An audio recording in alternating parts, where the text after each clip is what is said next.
নমস্কার বন্ধুরা, job updates and news শেয়ারের পক্ষ থেকে তোমাদের সকলকে জানাই স্বাগত। তো বন্ধুরা, আজকে আমি কথা বলবো department of panchayat and rural development মানে গ্রাম পঞ্চায়েতের পক্ষ থেকে, গ্রাম পঞ্চায়েত উন্নয়ন দপ্তরের পক্ষ থেকে বের হওয়া সম্পূর্ণ একটি নতুন নোটিফিকেশন নিয়ে তোমাদের সাথে কথা বলবো, যেখানে তোমরা দীর্ঘদিন ধরে অপেক্ষা করছিলে গ্রাম পঞ্চায়েতের 7,000 শূন্য পদের যে বিজ্ঞপ্তি প্রকাশ পেয়েছিল, সেই বিজ্ঞপ্তির কিন্তু ধীরে ধীরে কিছু নোটিফিকেশান পাবলিশ হচ্ছে, ডিস্ট্রিক্ট ওয়াইজ সেগুলো জারি হচ্ছে। এবং আজকেও সেই রকমই পঞ্চায়েতের একটি নতুন নোটিফিকেশান নিয়ে আলোচনা করব, যেখানে অ্যাপ্লিকেশান করতে হলে প্রার্থীকে অনলাইন অ্যাপ্লিকেশান করতে হবে এবং অ্যাপ্লিকেশান করতে কাউকেই একটি পয়সাও খরচ করতে হবে না, অর্থাৎ সে সম্পূর্ণ বিনামূল্যেই আবেদন করতে পারবে। এবং রাজ্যের সমস্ত জেলা মানে 23 জেলার যে কোনো প্রান্ত থেকেই ছেলে মেয়ে প্রত্যেকেই চাইলে আবেদন করতে পারবে। আর এই নোটিফিকেশানটি প্রত্যেকের জন্য ভীষণ গুরুত্বপূর্ণ হতে চলেছে, কারণ মিনিমাম যাদের 18 বছর হয়ে গিয়েছে তাদের প্রত্যেকের এখানে অ্যাপ্লিকেশান করার একটি স্কোপ রয়েছে। আর এই ভিডিওর মাধ্যমে তোমাদেরকে সম্পূর্ণ অ্যাপ্লাই পদ্ধতি সহ A to Z সবটা তোমাদের সাথে শেয়ার করব বিস্তারিত। কিন্তু ডিটেলস বলার আগে প্রত্যেকের কাছে আমি একটাই রিকোয়েস্ট জানাবো, যে যারা এখনও আমাদের এই চ্যানেলটিকে সাবস্ক্রাইব করোনি তারা ঝটপট চ্যানেলটিকে সাবস্ক্রাইব করে পাশে থাকা বেল আইকনটি ক্লিক করে দাও, যাতে করে পরবর্তী সমস্ত ইনফরমেশান পেয়ে যেতে পারো। তো চলো বন্ধুরা, দেরি করব না, এবার অফিসিয়াল নোটিশ নিয়ে বিস্তারিত আলোচনা তোমাদের সাথে শুরু করব।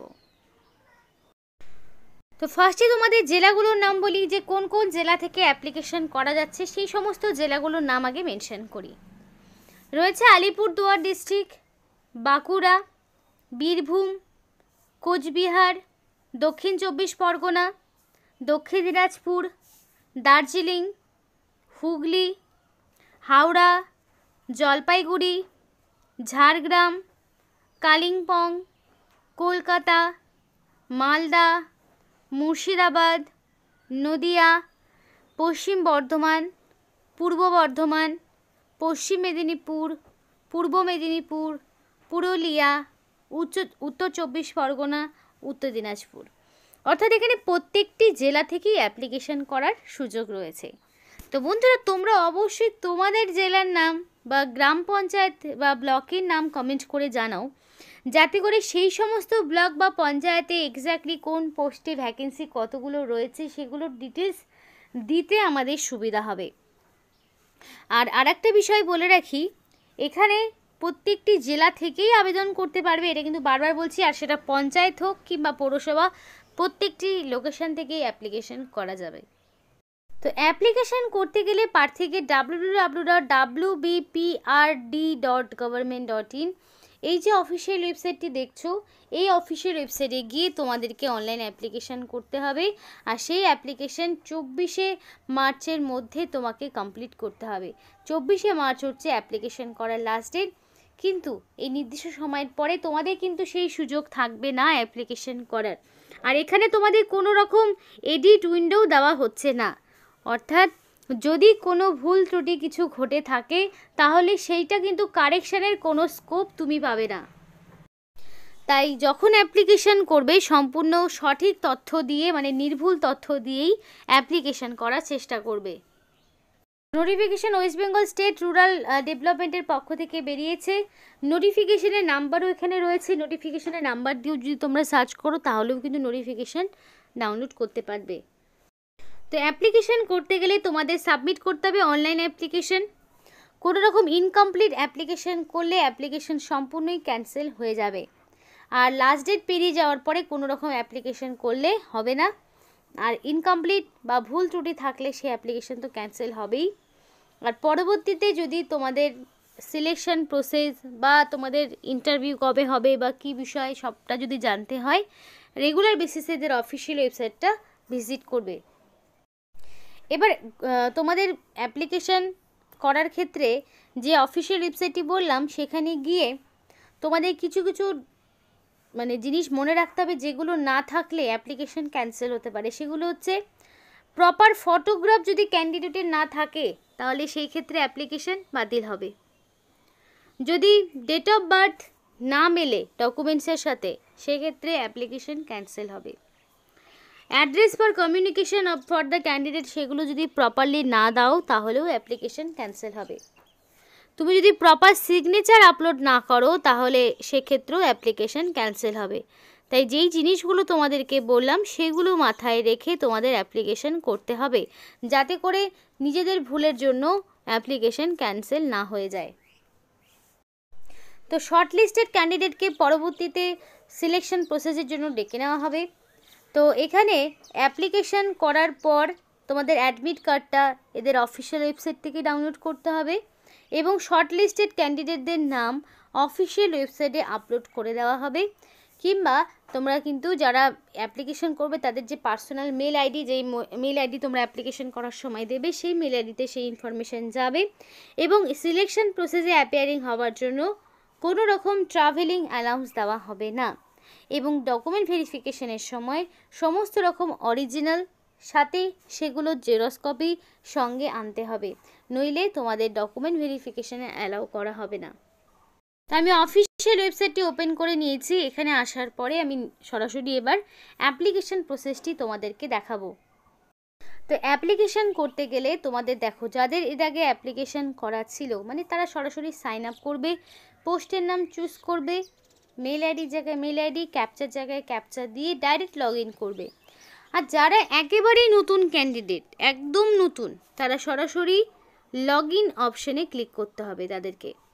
তো লগ ইন অপশানে ক্লিক করার পর তাদেরকে ফার্স্ট অফ অল নতুন করে আগে লগ ইন আইডি ক্রিয়েট করতে হবে। তো তার জন্য তোমাদের ফার্স্টে মেল আইডি দিতে হবে, প্রত্যেকটি ক্যান্ডিডেটদের মেল আইডি দিতে হবে। অবশ্যই ভ্যালিড মেল আইডি তোমাদের বসাতে হবে। করার পরে তোমাদের দেখো কি বলেছে যে রেজিস্ট্রেশন একটা নাম্বার, তোমাদের কোন পোস্টের জন্য অ্যাপ্লিকেশন করছো ফার্স্ট অফ অল সেটা দিতে হবে। ক্যাপচার, রাইট ক্যাপচার করলেই এখানে তোমাদের কমপ্লিট হবে। এবার যদি কোনো কারণে রেজিস্ট্রেশন নাম্বার ভুলে যাও তাহলে ফরগেট রেজিস্ট্রেশন অপশনে ক্লিক করতে হবে। তোমাদের এখানে পোস্টও চুজ করে নিতে হবে। দুটো পোস্ট রয়েছে, একটা হলো অফিস অ্যাসিস্ট্যান্ট, একটা হলো ব্যাংকিং কনসাল্ট। তো ধরো আমি অফিস অ্যাসিস্ট্যান্ট চুজ করে নিয়েছি, তো তাহলে সেক্ষেত্রে ডাইরেক্ট পোস্টটা যদি তোমরা দিয়ে দাও তাহলে পরপর সেই স্টেপে অ্যাপ্লিকেশন চলবে। তো এখানে যেহেতু আমি আমার নিজের কোনো আইডি ক্রিয়েট করিনি, সেই কারণে নেক্সট স্টেপে আমি যেতে পারলাম না। তবে নেক্সট স্টেপে যেগুলো থাকবে বেসিক্যালি তোমাদের পার্সোনাল ডিটেলসগুলো থাকবে। যেমন ধরো তোমার নাম থাকবে, বয়স থাকবে, অ্যাড্রেস থাকবে, তোমার এডুকেশনাল কোয়ালিফিকেশন, গার্জেনের নেম, তো তোমার জেন্ডার, এই সমস্ত ইনফরমেশনগুলো থাকবে। তারপরে কি করতে হবে, ডকুমেন্টস আপলোড করতে হবে। তো কী কী ডকুমেন্টস আপলোড করতে হবে সেগুলো জেনে নাও। তো ফার্স্টে তোমাকে দিতে হবে এজ প্রুফ। তো এজ প্রুফ হিসাবে তোমাকে দিতে হবে মাধ্যমিক বা তার সমতুল্য পরীক্ষার অ্যাডমিট আপলোড করতে হবে। তারপরে তোমাকে দিতে হবে এজ প্রুফ হিসাবে মাধ্যমিক পরীক্ষার অ্যাডমিট দিয়ে দিলে, এবার দিতে হবে অ্যাড্রেস প্রুফ।